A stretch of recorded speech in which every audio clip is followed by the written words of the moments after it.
বিসমিল্লাহির রহমানির রহিম। আজকে আমরা আইএফআরএস 10 নিয়ে আলোচনা করব।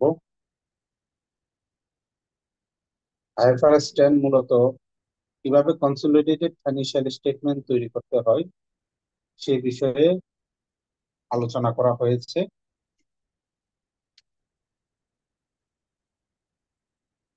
আইএফআরএস 10 পড়ার পূর্বে আমাদেরকে অবশ্যই আইএফআরএস 3 পড়তে হবে। আইএফআরএস 3 বিজনেস কম্বিনেশন, যেহেতু আমরা পূর্ববর্তী ক্লাসে আইএফআরএস 3 আলোচনা করেছি, তো আমরা আজকে মূলত আইএফআরএস 10 নিয়ে আলোচনা করব। এই আইএফআরএস 10 এর মূল উদ্দেশ্য হচ্ছে আহ, কিভাবে কনসলিডেটেড ফাইন্যান্সিয়াল স্টেটমেন্ট তৈরি করতে হয় সে বিষয়ে একটা গাইডলাইন দেওয়া।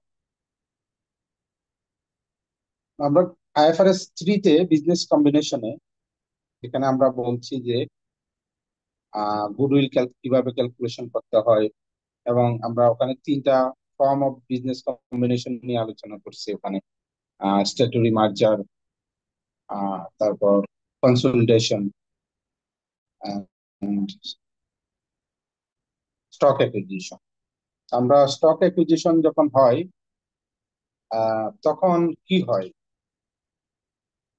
আমরা শুধু স্টক অ্যাকুইজিশনের বিজনেস কম্বিনেশনের যে এন্ট্রিটা, ওই এন্ট্রিটা নিয়ে শুধু আলোচনা করছি। এর বাইরে পরবর্তীতে কিভাবে ফাইন্যান্সিয়াল স্টেটমেন্ট কনসলিডেশন হয় সে বিষয়ে আলোচনা করি নাই। তো আমরা আজকে মূলত এই ফাইন্যান্সিয়াল স্টেটমেন্ট কিভাবে কনসলিডেটেড করতে হয় আমরা সে বিষয় নিয়ে আলোচনা করব। তো প্রথম কথা হচ্ছে আইএফআরএস 10 এর এখানে আমরা যদি আইএস প্লাস ওয়েবসাইটে যাই, তাহলে এটা আমাদেরকে এখানে বলছে যে it outlines the requirement for preparation and presentation of consolidated financial statement requiring entities to consolidate entities it control. So control require exposure or right in variable return and ability to affect those return through power over an investing. So এই IFRS 10 মূলত কিভাবে আমরা consolidated financial statement তৈরি করব এবং সেটা কিভাবে present করব সে বিষয়ে একটি গাইডলাইন প্রদান করে, এবং আহ, এটা কাদের জন্য এটা প্রযোজ্য সে বিষয়ে একটা গাইডলাইন প্রদান করে। এবং আহ, আমরা যদি সিম্পলি বলতে চাই, যেসব কোম্পানি এক বা একাধিক কোম্পানিকে কন্ট্রোল করে তাদেরকে মূলত এই কনসলিডেটেড ফাইন্যান্সিয়াল স্টেটমেন্ট তৈরি করতে হয়। আইএফআরএস 10 নিয়ে এটার এখানে কখন থেকে এটার কার্যক্রম শুরু হয়েছে, ফাইনালি কি কি অ্যামেন্ডমেন্ট আসছে সেই বিষয়ে এখানে ডিটেলস হিস্ট্রি এখানে আছে। তো আমাদের হিস্ট্রি আমি স্কিপ করতে চাচ্ছি, আপনারা সময় পেলে এগুলো পরে নেবেন। তো প্রথমত আসি আমরা, এই স্ট্যান্ডার্ডটি কাদের জন্য প্রযোজ্য। অর্থাৎ আইএফআরএস 10 এন্টিটির জন্য প্রযোজ্য নয়, শুধু ওই ওইসব এন্টিটির জন্য প্রযোজ্য যারা এক বা একাধিক কোম্পানিকে কন্ট্রোল করে। তো আমরা এই কন্ট্রোল নিয়ে গত ক্লাসে কিছু আলোচনা করছিলাম যে কন্ট্রোল জিনিসটা কি।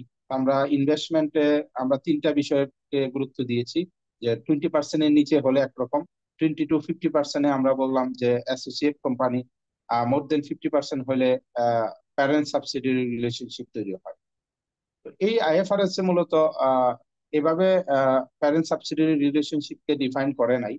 তারা প্যারেন্ট সাবসিডিয়ারি রিলেশনশিপ তৈরি হয় হওয়ার জন্য তারা কতগুলো রিকোয়ারমেন্ট তারা এখানে সেট করেছেন। তো সে বিষয়টা এবং মূল বিষয়টা হচ্ছে কন্ট্রোল।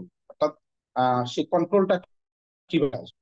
আমাদের গত ক্লাসে আমরা সিম্পলি বোঝানোর জন্য আমরা বলছিলাম, মোট 50% শেয়ার যদি কোনো কোম্পানি অন্য একটি এন্টিটির কিনে ফেলে, তাহলে সেটা আহ, সেটা কন্ট্রোল বলছিলাম। কিন্তু আমরা আজকে আইএফআরএস এ সেটা বলবো যে না, আহ, অনেক ক্ষেত্রে 50% এর নিচেও কন্ট্রোল আসতে পারে। তো এখানে এই কন্ট্রোল একটা কোম্পানির আসবে। তো আমরা আহ, কাদের জন্য এই আইফারএস 10 প্রযোজ্য? প্যারেন্ট কোম্পানির জন্য। যে প্যারেন্ট কোম্পানি তার যদি এক বা একাধিক কোম্পানিকে কন্ট্রোল করে, সেক্ষেত্রে তাকে কনসলিডেটেড ফাইন্যান্সিয়াল স্টেটমেন্ট প্রেজেন্ট করতে হয়, প্রিপেয়ার এন্ড প্রেজেন্ট করতে হয়।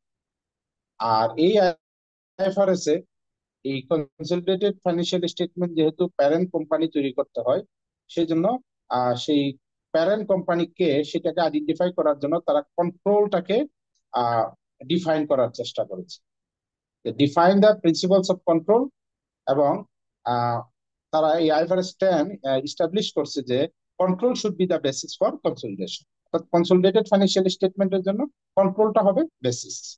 এবং সেই কন্ট্রোলটা আমরা কিভাবে অ্যাপ্লাই করব, প্র্যাকটিক্যালি কিভাবে অ্যাপ্লাই করব, এবং কিভাবে আমরা প্যারেন্ট কোম্পানিকে আইডেন্টিফাই করব সেই বিষয়ে এখানে গাইডলাইন দেওয়া আছে। তো set how to apply the principle of control to identify whether investor control and investee and therefore must consolidate the investee। এবং set out the accounting requirement for the preparation of consolidated financial statement and define investment entity. এখানে investment entity নিয়ে define করা হয়েছে এবং বলা হয়েছে কেন investment এন্টিটিকে consolidated করার প্রয়োজন নাই। এবং এটাকে এখানে বলা হয়েছে যে ইনভেস্টমেন্ট এন্টিটি কে আমরা কনসলিডেট করা দরকার নাই, যদিও আমরা অনেক সময় ইনভেস্টমেন্ট এন্টিটিকে কন্ট্রোল করি। তাহলে এখানে যে এই এই এই পয়েন্ট গুলো পরে আমরা যে বিষয়গুলো বুঝতে পারলাম যে যদি প্যারেন্ট কোম্পানি থাকে, তাদেরকেই শুধু কনসলিডেটেড ফাইন্যান্সিয়াল স্টেটমেন্ট তৈরি করতে হয়। তো প্যারেন্ট কোম্পানি কখন হয় সে বিষয়টা বলছে যে যদি একটা কোম্পানি তখনই প্যারেন্ট কোম্পানি হয় যখন সেই কোম্পানিটা আরেকটা কোম্পানির কে কন্ট্রোল করে। সো কন্ট্রোলের বিষয়টাকে এখানে ডিফাইন করা হয়েছে অন্যভাবে, যে এখানে কন্ট্রোলের ডেফিনেশনটা দেওয়া হয়েছে এবং বলা হয়েছে যে কন্ট্রোলটা আসলেই কনসলিডেটেড ফাইন্যান্সিয়াল স্টেটমেন্ট তৈরি করতে হবে। অর্থাৎ আমরা পূর্ববর্তী সময়ে যখন আমরা ইজিলি বোঝানোর জন্য যেভাবে আমরা বলছিলাম 50%-এর অধিক শেয়ার হলে কন্ট্রোল চলে আসবে, এখানে সেটাকে সেভাবে ডিফাইন করা হয়নি। এখানে ভিন্নভাবে কন্ট্রোলটাকে ডিফাইন করা হয়েছে। এবং আমরা এই এই কন্ট্রোলের ডেফিনেশনের কারণে অনেক ক্ষেত্রে 50%-এর নিচে কন্ট্রোল শেয়ার কেনার পরও কন্ট্রোল আসতে পারে। অ্যাজ ইউজুয়ালি মোর দেন 50% শেয়ার কিনলে আমরা ধরে নিই যে কন্ট্রোল চলে আসছে। বাট এখানে যে কন্ট্রোলের ডেফিনেশন, এটা আমাদের পূর্ববর্তী যে চ্যাপ্টার গুলো আছে সেগুলোতে একটু ভিন্নতা রয়েছে। এবং এখানে বলা হয়েছে যে কনসলিডেটেড ফাইন্যান্সিয়াল স্টেটমেন্ট তৈরি করার সময় আমাদের কি কি অ্যাকাউন্টিং রিকোয়ারমেন্ট আছে। তারপর আমরা সেই কন্ট্রোল কিভাবে, 3 নম্বরে আমাদেরকে বলা কন্ট্রোল কিভাবে অ্যাপ্লাই করে আমরা প্যারেন্টকে আইডেন্টিফাই করতে পারবো। এবং সবশেষে ইনভেস্টমেন্ট এন্টিটি বলা হয়েছে, যেখানে বলা হয়েছে ইনভেস্টমেন্ট এন্টিটিকে আমাদের কনসলিডেশনের প্রয়োজন। তো এখানে আমাদের পুরো আইএফআরএস এখানে কতগুলো ডেফিনেশন দেওয়া আছে, আমাদেরকে সেই definition গুলো পড়তে হবে। যেমন কনসলিডেটেড ফাইন্যান্সিয়াল স্টেটমেন্ট, যদি কনসলিডেটেড স্টেটমেন্ট জিনিসটা কি সেটা আমাদেরকে বোঝাতে চাই, তাহলে আমাদেরকে এখানে একটু আমি অন্য জায়গায় যাচ্ছি,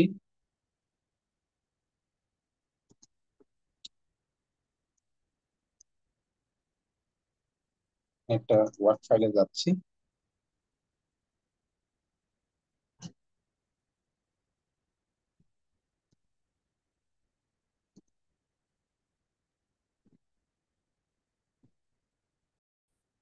আমরা এখানে যদি আমরা আহ, আমরা মনে করলাম প্যারেন্ট কোম্পানি, এখানে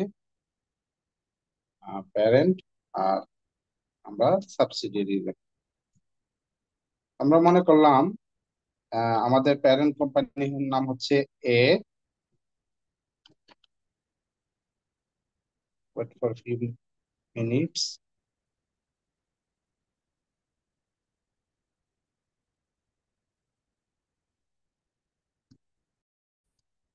আমরা আমাদের এখানে আহ ধরে নিলাম আমাদের প্যারেন্ট হচ্ছে এ, এবং সাবসিডিয়ারি আমরা ধরে নিলাম বি, সি এবং ডি। আমরা 3টা সাবসিডিয়ারির কথা ধরে নিলাম। তো এ একটা এন্টিটি, বি সি ডি এখানে 3টি। তো এ বি কে কন্ট্রোল করে, সি কে কন্ট্রোল করে এবং ডি কে কন্ট্রোল করে। অর্থাৎ আহ 3টা এন্টিটিকে সে কন্ট্রোল করে। এবং আমরা ধরে নিলাম যে বি সে 55% হোল্ড করে, এবং সি কোম্পানির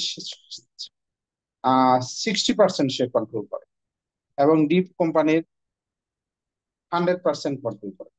এই ক্ষেত্রে আমরা বি কোম্পানিকে আমরা বলবো যে সেটা হচ্ছে পার্শিয়ালি ওন সাবসিডিয়ারি, এবং সিও পার্শিয়ালি ওন সাবসিডিয়ারি, এবং ডি হচ্ছে ফুললি ওন সাবসিডিয়ারি। তাহলে এই দুটাকে, বি এবং সি কে আমরা বলবো পার্শিয়ালি ওন সাবসিডিয়ারি, এবং ডি কে বলবো হোললি ওন সাবসিডিয়ারি, এবং এ কে বলবো আমরা প্যারেন্ট কোম্পানি। যদিও এখানে আমরা কন্ট্রোলটাকে আমরা শেয়ার দ্বারা ডিফাইন করছি, বাট কন্ট্রোলটাকে এআইএফআরএস একটু ভিন্নভাবে ডিফাইন করা হচ্ছে। তাহলে এ বি এর 50% কন্ট্রোল করে, সুতরাং বি হচ্ছে তার সাবসিডিয়ারি। আবার এ সি এ কন্ট্রোল করে, সি কে কন্ট্রোল করে 60%, সুতরাং সিও তার সাবসিডিয়ারি, ডিও সাবসিডিয়ারি। সুতরাং একটা প্যারেন্ট কোম্পানির অনেকগুলো সাবসিডিয়ারি কোম্পানি থাকতে পারে। তো এই ক্ষেত্রে এখন আমাদেরকে কনসলিডেটেড বিষয়টা মানে কি, এখানে এ যেহেতু বি কে কন্ট্রোল করে, এ যেহেতু সি কে কন্ট্রোল করে, এ যেহেতু ডি কে কন্ট্রোল করে, as per requirement of IFRS 10 we need to prepare consolidated financial statement. তাহলে আমরা আপনাদেরকে আগেই বলে আসছি যে যে স্টক একুইজিশনে কোনো কোম্পানি তার আইডেন্টিটি লস করে না। আমরা যেখানে স্ট্যাটুটরি মার্জারে আমরা বলছিলাম যে একটা কোম্পানি আইডেন্টিটি লস করে, তার আইডেন্টিটি এবং যেখানে ফাউন্ডেশন, সেখানে আমরা বলছিলাম যে দুইটা কোম্পানি তার আইডেন্টিটি লস করে এবং নতুন একটা কোম্পানি ফর্ম হয়। আর এখানে কোনো কোম্পানি তার আইডেন্টিটি হারায় না, লিগাল আইডেন্টিটি তাদের থাকে। প্যারেন্টেরও থাকে, সাবসিডিয়ারিও থাকে। প্যারেন্ট সেপারেটলি বিজনেস করে, সাবসিডিয়ারি গুলো সেপারেটলি বিজনেস করে। তাহলে কনসলিডেটেড ফাইন্যান্সিয়াল স্টেটমেন্ট মানে কি? তাহলে এ তার ফাইন্যান্সিয়াল স্টেটমেন্ট তৈরি করছে,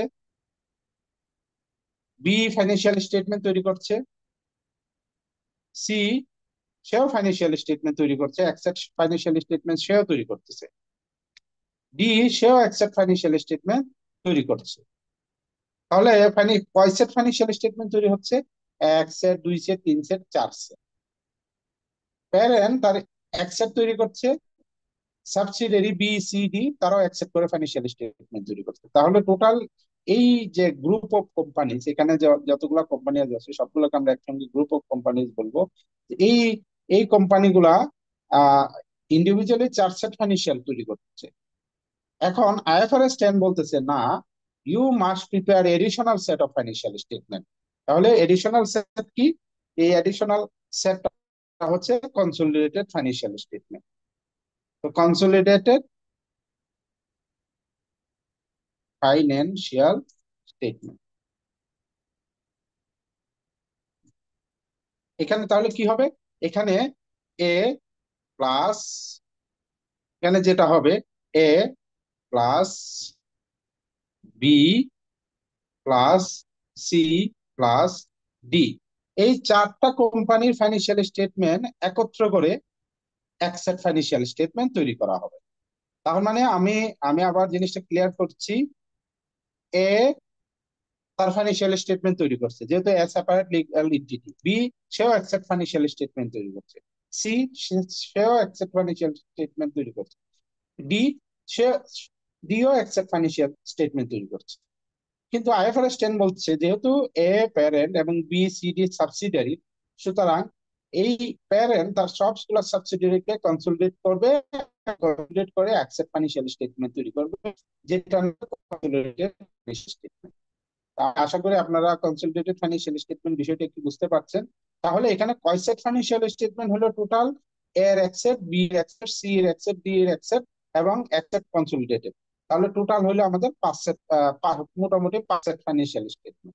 তার মানে যদি এ তার ফাইন্যান্সিয়াল স্টেটমেন্ট তৈরি করে, তাহলে এ প্রথমে তার কনসলিডেটেড একটা ফাইন্যান্সিয়াল স্টেটমেন্ট দেখাবে, তারপর এ নিজস্ব ফাইন্যান্সিয়াল স্টেটমেন্ট দেখাবে, বিটা দেখাবে, সিটা দেখাবে, ডিটা দেখাবে। তার মানে প্যারেন্ট তার নিজের ফাইন্যান্সিয়াল স্টেটমেন্ট সহকারে তার সবগুলো সাবসিডিয়ারি ফাইন্যান্সিয়াল স্টেটমেন্ট তার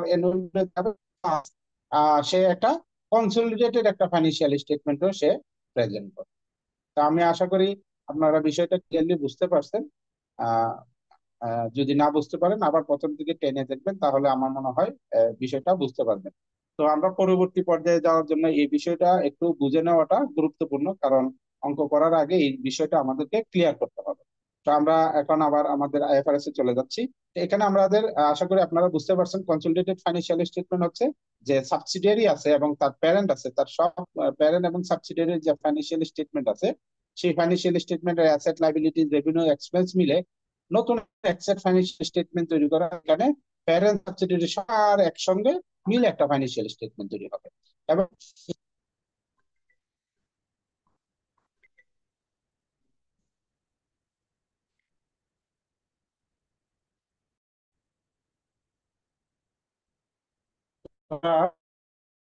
তো এখানে এখানে একটা বিষয় লেখা আছে যে সিঙ্গেল ইকোনমিক এন্টিটি।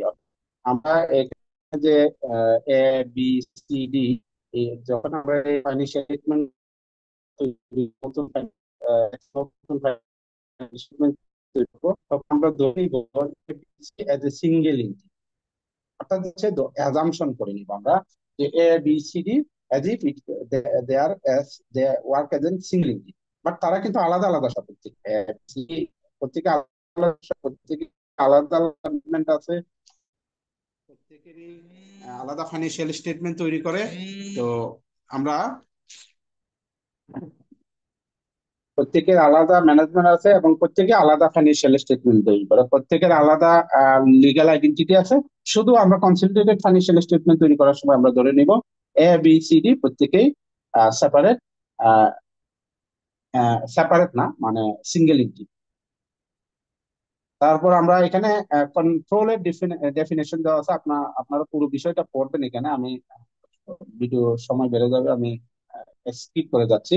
কন্ট্রোল বলতে এখানে যেটা বোঝাচ্ছে, অর্থাৎ প্যারেন্টকে আইডেন্টিফাই করার জন্য আমাদেরকে দেখতে হবে যে প্যারেন্ট সেটা আসলে তার সাবসিডিয়ারিকে কন্ট্রোল করে কিনা। তো কন্ট্রোলের জন্য আমরা মোর দেন 50% শেয়ারের কথা আমরা বলছিলাম, বাট এখানে এইভাবে ডিফাইন করে নাই। এখানে পাওয়ারের কথা বলছে যে whether investor has power over invest. তো সেটা পাওয়ারটা কিভাবে আসে, বলতেছে যে ইফ পাওয়ারটা যদি আসে যে ইন্ডাস্ট্রির যে রিটার্ন আছে সেই রিটার্নে যদি ইনভেস্টর কোনো ধরনের এফেক্ট ফেলতে পারে, অথবা তার কোনো ইনফ্লুয়েন্স থাকে এবং তার কোনো একটা রাইট থাকে, যে রাইটের মাধ্যমে সে যে রিটার্নটা আছে, ইন্ডাস্ট্রির যে রিটার্নটা আছে সেটাতে এফেক্ট করতে পারে, চেঞ্জ করতে পারে, তাহলে এটাকে কন্ট্রোল বলা হয়। তো ডিটেলস এর জন্য আপনারা ব্যাখ্যা করতে পারেন, বিভিন্ন জায়গায় এটা ডেফিনেশন সম্পর্কে ব্যাখ্যা আছে, গুগল সার্চ দিয়ে একটু করে নিবেন। তারপর ইনভেস্টমেন্ট এন্টিটি আসলে অ্যাকচুয়ালি কোনো বিজনেস নয়, এরা মূলত মানুষদের কাছ থেকে টাকা ফান্ড নেয়, ফান্ড নিয়ে সেই ফান্ড গুলা বিভিন্ন শেয়ার বন্ড এগুলোতে ইনভেস্ট করে। আহ, তো এটা যেহেতু এক ধরনের বিজনেস না, এবং বিজনেস যেহেতু না, সেই জন্য আইএফআরএস সেখানে নিচে আপনারা দেখবেন যে সেখানে বলে বলা আছে যে ইনভেস্টমেন্ট এন্টিটি যদি হয় এবং সেখানে যদি আমাদের অধিকাংশ ফান্ড আমরাই প্রোভাইড করি, তাহলে এক হিসাবে তো আসলে আমরাই কন্ট্রোল করি। কিন্তু দেখা যাবে যে অ্যাকচুয়ালি এখানে যেহেতু এটা অ্যাজ ইউজুয়ালি নর্মাল কোনো বিজনেস নয়, সুতরাং এখানে আমাদের এটাকে কনসলিডেশন করার কোনো প্রয়োজন নেই। প্যারেন্ট সম্পর্কে আমরা বলছি যে ইনভেস্টর যে কন্ট্রোল করে সে হলো প্যারেন্ট, আর যাকে কন্ট্রোল করা হয় সে হলো সাবসিডিয়ারি। তো আমরা বলছি এখানে কন্ট্রোলের বেসিসটা কি, পাওয়ার। তো পাওয়ারটা মানে কি, হ্যাঁ, পাওয়ারটা হচ্ছে যে if you can direct the other entity, if you have the ability to direct the other entities regarding the policy, regarding the financial and operating policy of a business, তাহলে আপনার পাওয়ার আছে, আমরা ধরে নিতে পারি। ঠিক আছে, বাকিগুলো আমি একটু পড়লাম না, ডেফিনেশন গুলো পড়ে নেবেন। এখানে কন্ট্রোল সম্পর্কে আবারও আরো অনেক কিছু বলা আছে যে কন্ট্রোলটা কি। তা এখানে কন্ট্রোল বিষয়টা কেন গুরুত্বপূর্ণ, আমার অনেক বিষয় আছে, আমি এগুলো পড়বো না। কন্ট্রোল আপনারা পরে বোঝার চেষ্টা করবেন, না বুঝলে আমাকে পরে জিজ্ঞাসা করবেন। কন্ট্রোলের এখানে আমরা কনসলিডেটেড ফাইন্যান্সিয়াল স্টেটমেন্টের তাদের জন্য করতে হয় যে প্যারেন্ট, প্যারেন্টকে আইডেন্টিফাই করার জন্য কন্ট্রোলটাকে বেসিস হিসেবে আমাদেরকে নিতে বলছে। অর্থাৎ বলা হচ্ছে যে যদি এ বি কে কন্ট্রোল করে, তাহলে এ বি কে কখন কন্ট্রোল করে, কি কি মানে সিমটম দেখে আমরা বুঝতে পারবো যে এ বি কে কন্ট্রোল করে, এখানে সে বিষয়গুলো বলা আছে। তো আমরা যদি ইজিলি বলি যে কন্ট্রোল কিভাবে করে, কন্ট্রোলটা হয় তখনই যখন এ বি এর অপারেটিং ফাইন্যান্সিয়াল এবং অপারেটিং যেসব ডিসিশন আছে সেই ডিসিশন যদি সে চেঞ্জ করে দিতে পারে, তাহলে আমরা ধরে নিতে পারি তার একটা পাওয়ার আছে।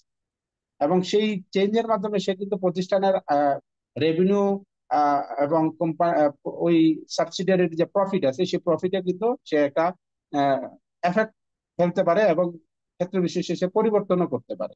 তখন আমরা ধরে নিই তার একটা পাওয়ার আছে, আর পাওয়ারটাকে আমরা ধরে নিচ্ছি সেই কন্ট্রোল। তো এই পাওয়ারটা কখনোই অল্প শেয়ারে আসে না, মূলত পার্সেন্টেজটা যখন 15%-এর মোড়ে আসে হয় তখন এই পাওয়ারটা আসে। অনেক সময় 50%-এর নিচেও সেই পাওয়ারটা আসতে পারে।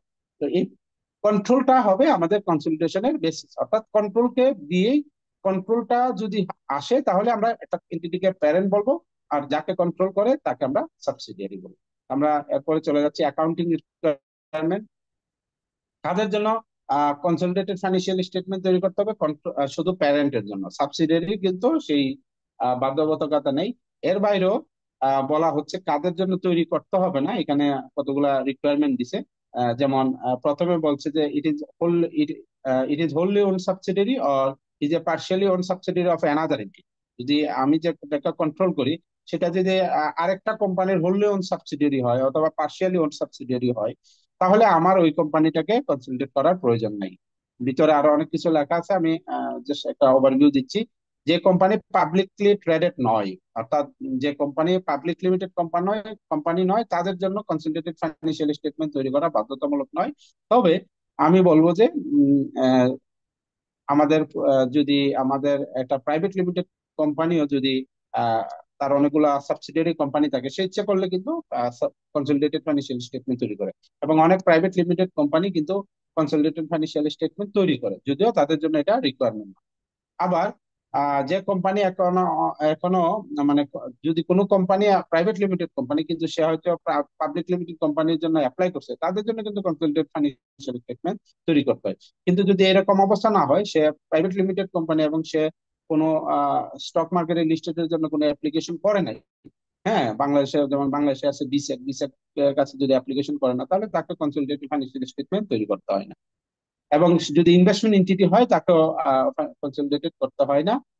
It's ultimate or any immediate parent of the parent produces the financial statement available for public use that comply with IFRS. ঠিক আছে। আমাদের যদি আরেকজন প্যারেন্ট থাকে, সে যদি আবার আমাদের আহ, কি বলে কনসলিডেট করে এবং আমাদের সাবসিডিয়ারি, তো তাহলে ওখানে চলে যাবে। তো সেক্ষেত্রে আমাদের কনসলিডেশনের প্রয়োজন নাই। তাহলে এখানে মূলত কাদের কনসলিডেটেড ফাইন্যান্সিয়াল স্টেটমেন্ট তৈরি করতে হয় না সেটার একটা গাইডলাইন দেওয়া আছে। আর ইন এডিশন আমরা বলছি ইনভেস্টমেন্ট এন্টিটিজ যদি হয় তাহলে সেক্ষেত্রেও কনসলিডেটেড ফাইন্যান্সিয়াল স্টেটমেন্ট তৈরি করতে হয় না। তো কনসলিডেশন কিভাবে করতে হয়, আমরা এই বিষয়টা আমরা এখানে আলোচনা করব না, আমরা নেক্সট ক্লাসে আলোচনা করব কিভাবে কনসলিডেশন করতে হয়। তো কনসলিডেশন করার প্রক্রিয়াটা কি আমরা নেক্সট ক্লাসে এটা নিয়ে আলোচনা করব। নন কন্ট্রোলিং ইন্টারেস্ট, আমরা আপনাদেরকে এখানে বলছিলাম যে এখানে দুই ধরনের সাবসিডিয়ারি বলছিলাম। এটাকে আমরা বলছিলাম পার্শিয়ালি ওন সাবসিডিয়ারি, এটা wholly own subsidiary. Wholly own সাবসিডিয়ারির ক্ষেত্রে নন কন্ট্রোলিং ইন্টারেস্ট ক্যালকুলেশন করার প্রয়োজন হয় না। যদি এটা কি হয়, পার্শিয়ালি ওন সাবসিডিয়ারি হয়, তাহলে সেক্ষেত্রে আমরা নন কন্ট্রোলিং ইন্টারেস্ট ক্যালকুলেট করতে হয়। এবং নন কন্ট্রোলিং ইন্টারেস্ট কিভাবে ক্যালকুলেট করতে হয় সেগুলো আমরা পরে আলোচনা করব। তবে নন কন্ট্রোলিং ইন্টারেস্ট ক্যালকুলেশন করার পর সেটা ব্যালেন্স শিটে প্যারেন্ট যে কনসলিডেটেড ফাইন্যান্সিয়াল স্টেটমেন্ট তৈরি করবে, সেখানে ব্যালেন্স শিটে সে এই অ্যামাউন্টটা আলাদা করে দেখাবে। তারপর এর মধ্যে যদি কোনো ওনারশিপ ইন্টারেস্ট চেঞ্জ হয়, অর্থাৎ মনে করেন আমি 60% হোল্ড করতাম, হঠাৎ করে আমার এটা 55%-এ নেমে আসবে, তাহলে সেই ধরনের কি কি রিকোয়ারমেন্ট আছে সেগুলা নিয়ে এই সেকশনে আলোচনা করা হয়েছে। তো আপনারা এগুলা পড়ে নিবেন। এরপর ইনভেস্টমেন্ট এন্টিটিজ নিয়ে বলা আছে, তো আমরা বলছি এগুলা কনসলিডেশনের প্রয়োজন নাই। তারপর এখানে disclosure, there is no disclosure, এখানে কোনো ডিসক্লোজারের ব্যাপারে বলে নাই। তো আমি আর বললাম না, জাস্ট আমি মেইন যে বিষয়গুলো আছে সেই বিষয়গুলো আমরা আলোচনা করলাম। তো আপনারা এই পুরো আইএফআরএস টা কিন্তু পড়ে নিবেন। ঠিক আছে, পুরো আইএফআরএস টা পড়া দরকার আছে আপনাদের। যারা বিশেষ করে যারা সিএ বা সিএমএ করবেন, তাদের জন্য পুরো আইএফআরএস গুলো পড়ে নিতে হবে। আমরা একটা ধারণা দিলাম। এটা কিন্তু আইএফআরএস একটা সার সংক্ষেপ। আপনি যদি আহ, আহ, পুরো আইএফআরএস টা পড়তে চান তাহলে আইএফআরএস ফাউন্ডেশন থেকে এই আইএফআরএস টা ডাউনলোড করে নেবেন।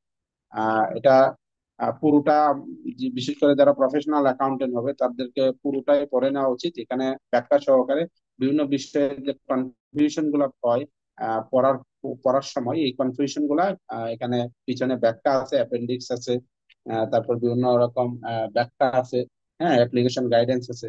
তো এই বিষয়গুলো পড়লে মোটামুটি আপনি এই আইএফআরএস সম্পর্কে আরো আরো ক্লিয়ার ধারণা পাবেন। তো আমরা মোটামুটি আপনাদেরকে বোঝানোর চেষ্টা করলাম যে কনসলিডেশন কখন করতে হয় এবং কনসলিডেশনের ব্যাপারে আইএফআরএস 10 এর মেইন থিমটা কি। তাহলে আমি যদি সংক্ষেপে আবার বলি, আইএফআরএস এর মেইন থিমটা কি, আইএফআরএস 10 আমাদেরকে কিছু রিকোয়ারমেন্ট দিছে কাকে কনসলিডেটেড ফাইন্যান্সিয়াল স্টেটমেন্ট তৈরি করতে হবে। যদি একটা কোম্পানি প্যারেন্ট কোম্পানি হয় এবং তার যদি একাধিক এক বা একাধিক সাবসিডিয়ারি কোম্পানি থাকে, তাহলে প্যারেন্ট কোম্পানিকে কনসলিডেটেড ফাইন্যান্সিয়াল স্টেটমেন্ট তৈরি করতে হয়। তাহলে কনসলিডেটেড ফাইন্যান্সিয়াল স্টেটমেন্টটা কি? সেটা হচ্ছে additional set of financial statement that parent prepare in addition to, হ্যাঁ, the financial statement that prepared by the parent for its entity. তাহলে এটা প্যারেন্ট নিজে তো এক সেট ফাইন্যান্সিয়াল স্টেটমেন্ট তৈরি করবে, তার পাশাপাশি সে তার সবগুলা সাবসিডিয়ারিকে একসঙ্গে নিয়ে এবং তার ফাইন্যান্সিয়াল স্টেটমেন্ট একসঙ্গে নিয়ে একসাথে করে একটা ফাইন্যান্সিয়াল স্টেটমেন্ট তৈরি করবে। এটাকে আমরা কনসলিডেটেড ফাইন্যান্সিয়াল স্টেটমেন্ট বলবো।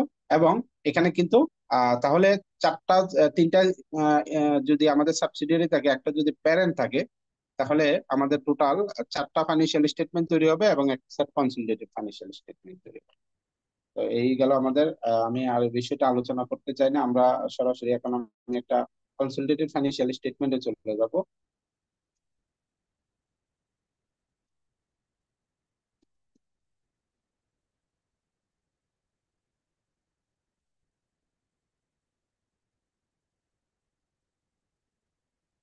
আমি স্কয়ারের এখানে গেলাম, স্কয়ারের অ্যানুয়াল রিপোর্টে চলে গেলাম। আমাদের এখানে অডিট রিপোর্টের পরপরই কনসলিডেটেড ফাইন্যান্সিয়াল স্টেটমেন্ট থাকবে। এটা হলো অডিট রিপোর্ট। তো অডিট রিপোর্টের পরপরই দেখেন আপনারা এই শব্দটা অ্যাড করা হয়েছে, কনসলিডেটেড। যখন কনসলিডেটেড শব্দটা আপনি দেখবেন এবং এটা পিছনে কিন্তু আপনার সাবসিডিয়ারি শব্দটা লেখা আছে, Square pharmaceutical limited and its subsidiary. Consolidated statement of financial position অর্থাৎ কনসলিডেটেড ব্যালেন্স শিট। তার মানে এটা যে ফাইন্যান্সিয়াল স্টেটমেন্টটা, সেটা কিন্তু শুধু স্কয়ার না, স্কয়ার ফার্মা প্লাস স্কয়ার ফার্মার যে সাবসিডিয়ারি আছে সবগুলা রেজাল্টের যুক্ত। আর এখানে হচ্ছে Square pharmaceutical and subsidiary statement of profit and loss. তাহলে এখানে profit and loss statement Square Pharma plus তার যে সাবসিডিয়ারি আছে তার সবগুলা রেজাল্ট। এটাও একই রকম, statement of change in security, এটা Square Pharma plus subsidiary. Statement of cash flow, এটা হচ্ছে স্কয়ার ফার্মা এবং তার সাবসিডিয়ারি সহকারে। এরপর এখানে নোট আছে। তো আমরা এরপরে আমরা নিচে যদি যাই, তাহলে আমরা ইন্ডিভিজুয়াল ফাইন্যান্সিয়াল স্টেটমেন্ট গুলা দেখতে পাবো। আমরা নিচে স্ক্রল করছি।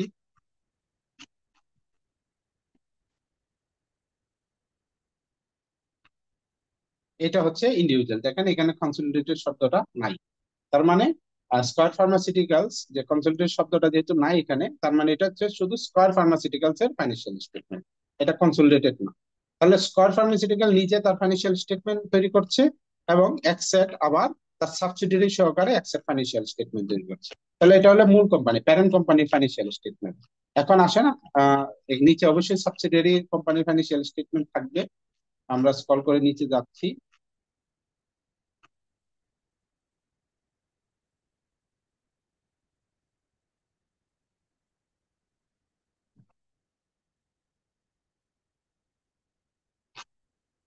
এটা হচ্ছে স্কয়ার ফার্মাসিউটিক্যালস লিমিটেড এবং square pharmaceutical Kenya EPZ limited, এটা তাদের একটা সাবসিডিয়ারি। দেখেন এখানে অডিট রিপোর্ট সহকারে তাদের ফাইন্যান্সিয়াল স্টেটমেন্ট দেওয়া আছে। তাহলে এটা হলো সাবসিডিয়ারি ফাইন্যান্সিয়াল স্টেটমেন্ট। তার মানে স্কয়ার ফার্মাসিউটিক্যাল যতগুলো ফাইন্যান্সিয়াল স্টেটমেন্ট আছে, স্কয়ার ফার্মাসিউটিক্যাল ফাইন্যান্সিয়াল স্টেটমেন্ট দেওয়া আছে, তার সাবসিডিয়ারি ফাইন্যান্সিয়াল স্টেটমেন্ট দেওয়া আছে, এবং স্কয়ার এবং তার সাবসিডিয়ারি সমস্ত ফাইন্যান্সিয়াল স্টেটমেন্ট মিলে সে একটা কনসলিডেটেড ফাইন্যান্সিয়াল স্টেটমেন্ট তৈরি করছে এবং এটা সবার প্রথমে সে শো করছে। তাহলে এই যে কনসলিডেটেড ফাইন্যান্সিয়াল স্টেটমেন্ট তৈরি করা, এটা কি এই এই সাবসিডিয়ারি তৈরি করছে? না, এটা স্কয়ার ফার্মাসিউটিক্যাল তৈরি কোম্পানি তৈরি করছে। এটা প্যারেন্টের দায়িত্ব কনসলিডেটেড ফাইন্যান্সিয়াল স্টেটমেন্ট তৈরি করা এবং এটাকে প্রেজেন্ট করা। ওই কনসলিডেটেড ফাইন্যান্সিয়াল স্টেটমেন্ট আপনাকে পুরো প্যারেন্ট এবং সাবসিডিয়ারির একসঙ্গে যে রেজাল্টটা আছে সেটা শো করবে। ঠিক আছে? তো আমরা আশা করি আপনারা বুঝতে পারছেন আইএফআরএস 10 এর রিকোয়ারমেন্টসটা কি। তো রিকোয়ারমেন্টসটা আপনাদেরকে স্কয়ার ফার্মাসিউটিক্যালস দিলাম। এরপরে আমরা যে পরবর্তী ক্লাসগুলো নিব, সেই ক্লাসগুলোতে বিষয়গুলো আরো ক্লিয়ার হবে, কিভাবে কনসলিডেশন করতে হয়, হ্যাঁ, কিভাবে নন কন্ট্রোলিং ইন্টারেস্ট ক্যালকুলেট করতে হয়, সেই বিষয়গুলো নিয়ে আমরা আলোচনা করব। ঠিক আছে? তো আজকে এই পর্যন্ত। সবাই ভালো থাকবেন। আসসালামু আলাইকুম। নেক্সট ক্লাসে আপনাদের সাথে দেখা হবে।